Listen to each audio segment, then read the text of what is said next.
Abbiamo collaborato a questa iniziativa e che hanno visto la validità. Questa iniziativa non deve essere un'iniziativa del partito, ma deve essere un'iniziativa che serve può costituire un comitato e sostenere sul referendum che abbiamo aspettato depositarne 6.286 firme. Poi altre firme sono arrivate adesso il comune, come non sono più valide se la consegnare, ma non essere valide comunque che si tratta del cittadino che hanno firmato per questo referendum.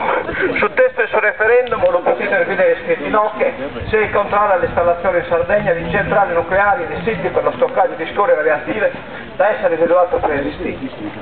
Quindi questa non deve essere un'iniziativa di carattere politico, ma di carattere di sovrania di questo popolo. È una maniera proporre sovrania sviluppo del suo territorio nazionale, del suo popolo sardo, sviluppo di questo territorio, sviluppo del suo inveniente, del suo futuro, del suo tempo venidore. Solo questo popolo può decidere che a fisso nostro deve stare in questa terra, non altri. Quindi dopo che ponimos sul bronzetto che per esigenze televisive dobbiamo comunque procedere come all'hacker, che poi gli operatori che devono andare e montare il servizio, no? Dopo a questo microfono posso indicare già per aula chiunque che gli intervenire per una qualche cosa su di questo momento che stiamo vivendo e del pericolo da parte di questo popolo.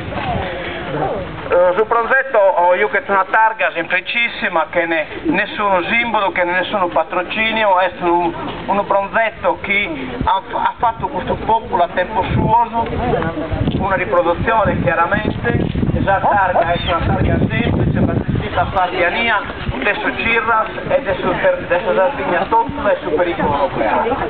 Quindi è una cosa meta semplice che speriamo resti in occhio e che venga rispettato da chi è piccolati in questo cammino, insomma, chi è un bronzetto del tutto e quindi insomma invitiamo tutto canto da lo rispettare e lo lasciare in occhio che serve da tutto canto, a aumentare che questo territorio è adesso sardo e solo lo sardo può decidere. Procediamo.